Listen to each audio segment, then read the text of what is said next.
So when my dad started the book, I was off and I was at Cape Kennedy watching the liftoff of Apollo 11. I was doing a cross-country trip with a friend. I was 17. Mm-hmm.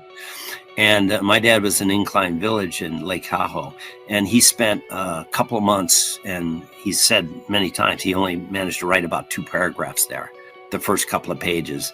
Right. And he just couldn't work there. Part of the problem was there were casinos all over. And I think he, for a brief time, was like a gambling fanatic, and he was running off. And in fact, I guess he won a lot of money, and his wife at the time would soak the money and freeze it and put it in the freezer so he couldn't go out and use it. You know, it was like, I got these stories from my sister who was visiting at the time. So he was there only a couple of months, and he finally realized he wasn't going to be able to do any work there, you know, right. All these casinos around. And then my dad rented this cabin up in the hills of Encino, close to where our family home was. So it was an hour, and it was a mile and a half from where our family was living. My dad told me it was owned by, Is it Angela Lansbury? Angela Lansbury. Yeah, okay. Mm-hmm. So he rented this cabin from her. I never saw her. I don't know if she was living in the main house at the time or not. All I know is he rented the cabin from her. So that's where he did all of his writing. And it was, he was, to answer your question, he was living alone there because he and his second wife were separated. And, you know, it had a bedroom and a little bathroom. It was quite small, but it had a living room that he used to write in.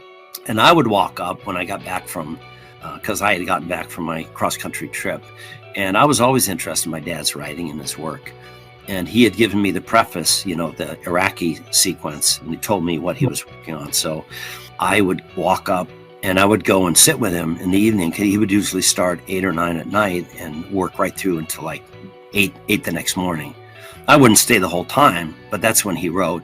And I would come and sit with him and sit by the typewriter and actually be reading the pages as they came off the typewriter.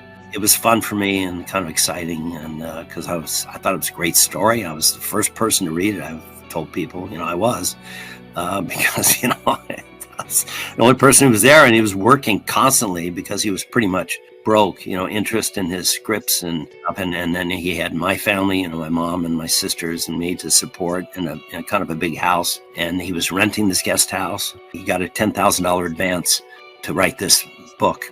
So he was really under the gun and under pressure.